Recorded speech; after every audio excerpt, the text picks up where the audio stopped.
Hi, I'm Scott Moeller. This is episode 13 of the Game Caddie tutorials, and this is the first of two videos in which I'm going to focus on how to use the new all-in-one menu that comes with Game Caddie version 4.0, and I'm also going to demonstrate how to use the new Lies menu that is part of version 4.0. Now, I say the first of two videos because in this video what I'm going to do is I'm going to actually go through the all-in-one menu in some detail and talk to you about what all the buttons and boxes do. In the next video, what I'm going to do is I'm going to play some holes with the all-in-one menu so you can get a sense of how it feels and see how everything comes together. To get you oriented for what we're going to do in this video, I want to call your attention to the fact that we're going to be playing hole number 1 at Empire. We won't play the whole hole, of course, but you have to have something set up in the Game Caddie for it to operate. And so what I've done is I've selected two golfers. I've got Greg Norman, his 1985 season card. I've got that set up here on Caddie 3, and over on Caddie 4 I've got Lee Trevino, his 1971 season card, although we're not going to do anything with Trevino's card in this video. But I wanted to show you that we have two golfers here on hole 1, which is a par 4 with the pin location at 420 right 5. I've already gone ahead and set this up so that we would have a second wind roll so I can demonstrate some things. And so we've got a crosswind left on this hole, and I'll call your attention to the fact that there is a dog leg here at 280 yards away, indicated here in the dog leg tool and up here in the hole notes. Okay, and we've got for our tee shot a carry of plus 10 yards. So I'm just going to go ahead and put that over here in the course adjustments under carry. Now, none of that is different than what you want to have done in earlier versions, but I want to give you the appropriate context here for how this tool works. Okay, so what I'm going to do is, with both golfers on the tee and with Greg Norman up, I'm going to go ahead and click on the all-in-one menu to go ahead and take the shot. All right, so this is the new all-in-one menu, and what you're looking at here is some information about what the dice roller is doing in the background. So because we're on the tee, there is no lie roll. The lie rolls are for situations when you're either not on the tee, not on the green, or not on the fairway. So meaning that you're in the rough or intermediate rough, or you're in a fairway bunker or a green side bunker.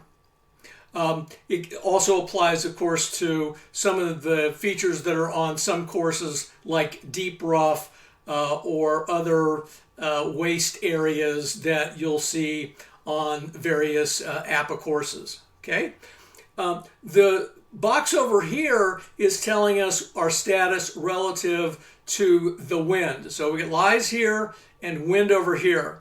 And what it's saying is that we've got to take a second roll because we've got this crosswind left. Now, we don't actually have to do the roll. That's what the all-in-one menu is for. It's going to do the roll for us. These boxes under here, clear lies and clear wind, you may never use. These are here for situations in which you make a mistake and you want to get rid of a lie that you've got, and you want to avoid having to go to the lies tab in order to reset the lies. This will do it for you. However, I urge some caution when using either the clear lies checkbox, and I'll just go ahead and check it. You won't see much happening here. It'll tell you the lie effects are cleared, but we didn't have any lie effects to begin with, so there wasn't anything to clear.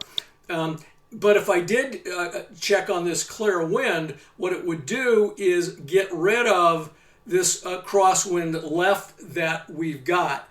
Now, again, these are pretty special situations when you would ever do that.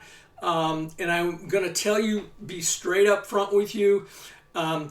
This all-in-one menu is fairly complex in the way that it works. You don't need to understand it. And the thing that you do need to understand is that if you've, made some changes in here, particularly if you've made more than one change, you cleared the lies, you cleared the wind, you want to retake a shot or, whatever.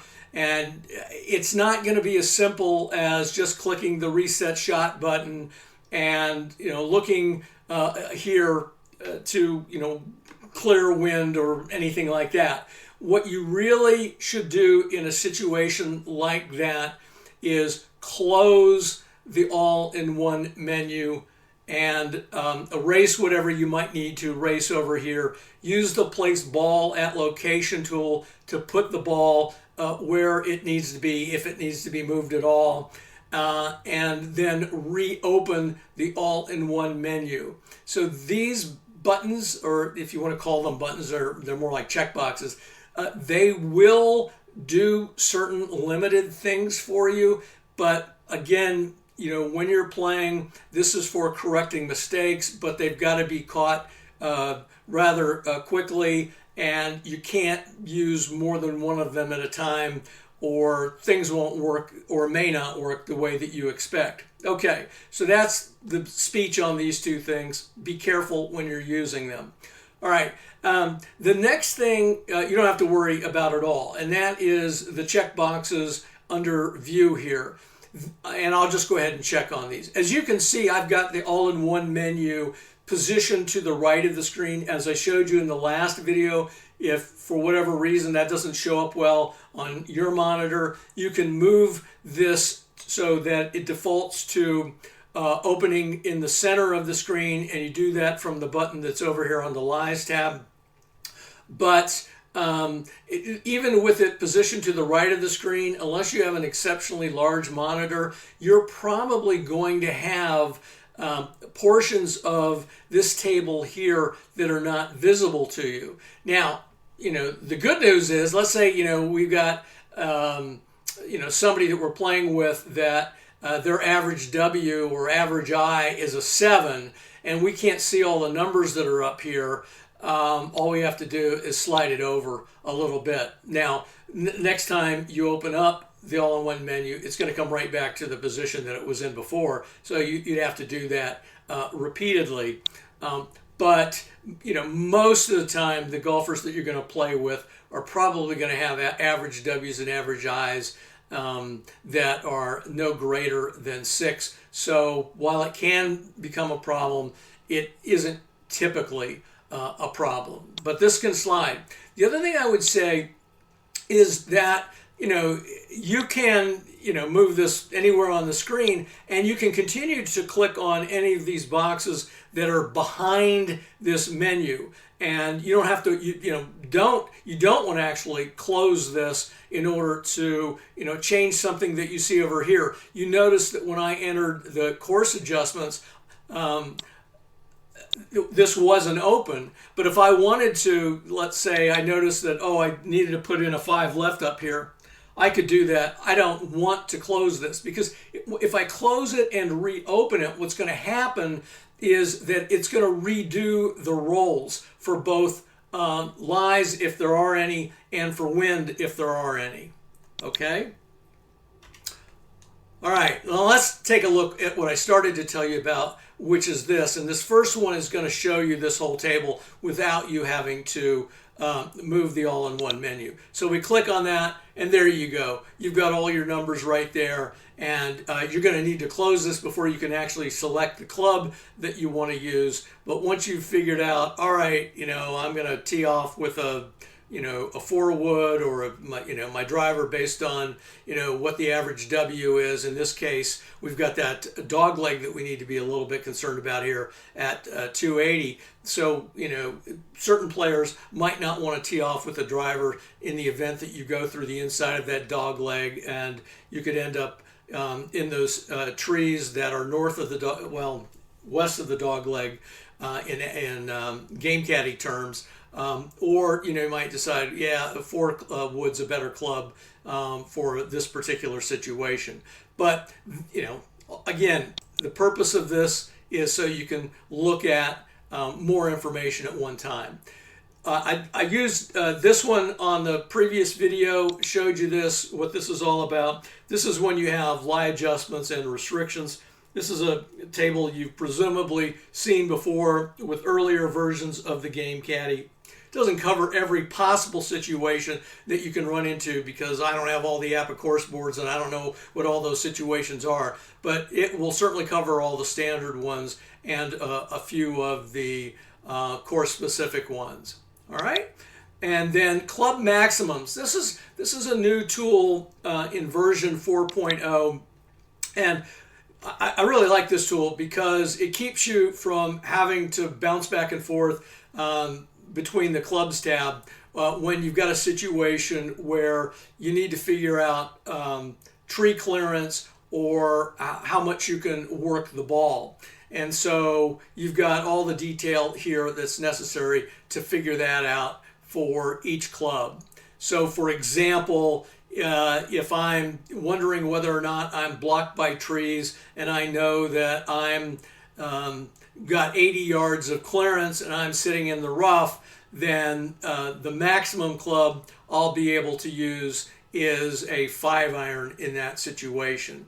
Likewise, if I want to hit around trees and I need to use the tool over here, which is going to do the aiming for me, but then I've got to figure out how much I want to work the ball back towards the center line, this will tell me how much I'm permitted to based on my lie and what club I'm using. So kind of a cool little feature that's there. We'll close that out. Okay, now we're up to the clubs. When you open the all-in-one menu and you're on the tee, the tool will default to the driver. Obviously, you don't have to use a driver from off the tee. But you will have all of your other clubs that are in your bag here open for you, and all you need to do is to select whichever one you want, and you can freely jump around in terms of making your decision, and you don't have to worry that you're going to mess anything up by clicking on more than one of these.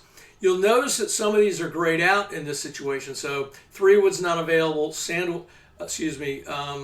5-wood's not available, and hybrid's not available. And you might say, well, how does it know to do that, or why is it doing that? So I'm going to slide this over here, and you'll notice that what I've done when I set Greg Norman up here, I had to pick 3 clubs, right? So the 3 clubs that I picked were the 4-wood, 2-iron, and 3-iron. So those are available to me, but these others that I didn't select are not available.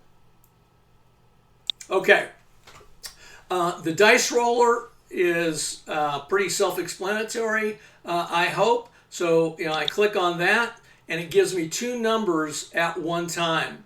Now, I may not be working the ball, but it's going to roll the dice anyway for that. But here's the shot result. It's a 13. I look on Greg Norman's card. I've got the 4-wood selected, so I'm going to look in the W column under 13, and he's got a 5 for that.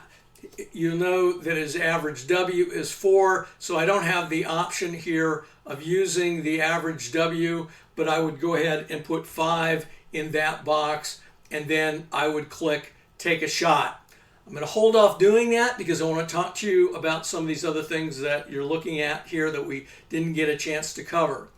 If I were working the ball, okay, and not likely I would do that off the tee, but in another situation, if I were working the ball and I had a 42, and on his card in the W column, that's a 6, go ahead and put that number in, and then I would click take a shot. And when I do that, it's not only going to apply the results of the number 5 for his regular club selection, but it's also going to apply the work the ball for the result of a 6, recognizing which direction he's working the ball toward. So if he's working the ball towards the left, then it's going to use the column for C on that board. If I'm working the ball to the right, it's going to use the column for B on that board. So this tool basically keeps you from having to go to the Conditions tab, the Lies tab, and the Clubs tab for almost all situations. The one notable exception to that is before you take your shot and you're determining what the wind conditions are for the hole, you will still need to go over here to the Conditions tab and do your first roll to determine what the wind is for that hole. And you'll notice that the all-in-one menu will stay up until you close it, regardless of which tab you're going to. Okay, we just got a few more things here to cover. If this number had been a 4, okay, then I would have had the option of using his average W, in which case I could click on the average WI button here. And you'll notice that it changes color. It looks like it's depressed, okay? And that means that the all-in-one menu is going to apply his average W, which will take 5 yards of lateral movement off his shot, okay? That's all you need to know. If you change your mind about that before you click take a shot, you can click on it again, and you don't have to worry that this is going to be applied. It won't be applied. When it's sort of the darker gray, it won't be applied. When it's the lighter gray, it will be applied. And the knockdown shot works exactly the same way. It's a toggle. So when you have it pressed in, it's going to use the knockdown column rather than the regular shot column to compute your result. And you can toggle that back and forth. Just a couple more things here. Sand point, okay? We're not in the sand, we're on the tee here, but again, the purpose of talking about this is if I wanted to use a sand point, okay, meaning hit from the fairway column instead of from the sand column, and I have sand points to use, in this case I would have one I could use, I can click this, okay, and it's now using the sand point to do that calculation. And what that means is it's going to be using the fairway column based on whatever club you're using and the result numbers that you put into it. Okay, so it's going to take that into account for you. If you like to, as I do, keep track of which ones you'd use, you'd still have to manually tell the Game Caddy, yes, I've used that sand point now. I'm out of sand points. I can't use anymore. All right. The last thing I want to talk to you about is clear shot selections. And you can click on this. And what that will do is it will get rid of whatever club that you have selected. And it puts a check mark in here. You don't have to take the check mark out, but you can if you want. But before you can take a shot, you are going to have to pick a club. So let's go ahead and we're going to take a shot. I don't care where this ball goes, so I'm just going to use the driver here. I'll roll the dice again just to give you a second demonstration of how this works. A 42 in the W column for Norman is a 4, so I'll put the 4 in there. That is his average W. I do want to take that, so I'll click that down and I'll click take the shot. All right, and you'll notice that that shot has gone to 275 right down the fairway. And if you're, have your boards memorized, you might say, well, wait a second, that's not where that ball should be. Even if you are, working at, using the average W here, shouldn't it be, 10 yards to the right? But the all-in-one menu here has taken the second roll for you for the wind when you have clicked this take a shot button. And if you come over here and look at Crosswind Left, you'll notice that that ball has moved 10 yards to the left, and that's why you're now on the center line. And that is just before the dog leg. We're going to apply 25 yards of roll, and that's going to put us at 300 yards right down the middle of the fairway. And I know that from looking at the APBA course board, not from looking at anything on the Game Caddie. When we hit the update arrow, this menu is going to come up and it's going to ask us, to record this lie. And as I mentioned in the last video, it defaults to the fairway. Hopefully that's the case for you. But there's lots of other things that could happen here. Your job is to look at the APBA course board, figure out where the ball has ended up, and then select the lie accordingly. And these abbreviations are mean something very specific to the Game Caddie, and whatever you select here will appear over here in the lie column of these Caddie notes. And that information is used by the Game Caddie the next time you go to take a shot. But we're in the fairway. You notice that there's some special lies from the course boards. So these are here. Again, you will rarely, if ever, use these because the Game Caddie will almost always be able to figure this out for you so that you don't have to worry about it. And that's an important point that I want to make. So if you end up in the deep rough and you click deep rough here to tell the Game Caddie that, you do not need to click over here on RB rough buried to tell the Game Caddie. It's going to know that anytime you're in the deep rough, you've got a buried lie. So again, you will rarely, if ever, need to use these over here, but they are there in case you run into one of those situations. And in part, some of these things are put in there because I don't have all the APBA course boards, and I've seen enough of them to know that there are some pretty strange situations that you can get into in terms of lies that are non-conventional. And so I want this option to be in there for people who have those courses, who play those courses, and find that that the Game Caddie isn't able to recognize everything that's going on. So for example, on some courses you have to do another roll to figure out what your lie is. Most of the time, this should be able to handle that for you. But in the event that you run into something that I haven't accounted for, you do have the option over here of clicking onto one of these buttons. This will just tell you the same thing that the new ball location up here tells you. This is optional, Appendant X, blocked by trees. It doesn't really do anything. It may light some things up over here as messages for you, but it's not doing anything in terms of calculations. So if you're looking at your ball position on the course and you recognize that you're blocked by trees and you want that to be noted down here in your lie, you can go ahead and put a check mark in there and it will append an X to whatever that lie is.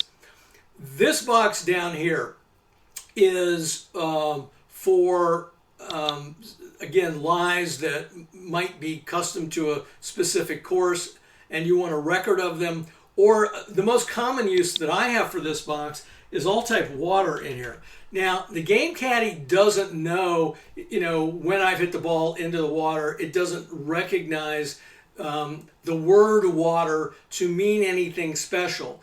But when I hit the record button, it will put it in this column over here. And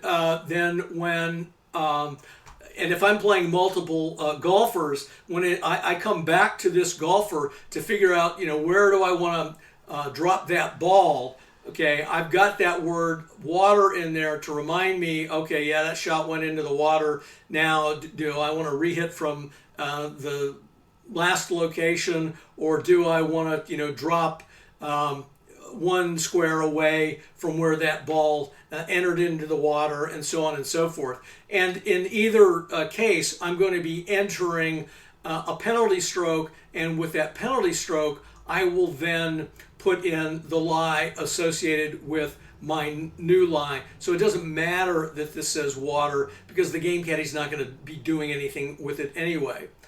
You might be asking, why would I ever, use tee? Well, the exact same situation I just described. Let's say you're on the tee, you hit the ball out of bounds, okay? And you have to re-hit from the same location. You're going to have to drop the ball and tell the Game Caddy that you're back on the tee again. So that's why this one's here. Okay, I covered a lot of technical stuff in this video. You may need to watch this video more than once to kind of let it all soak in.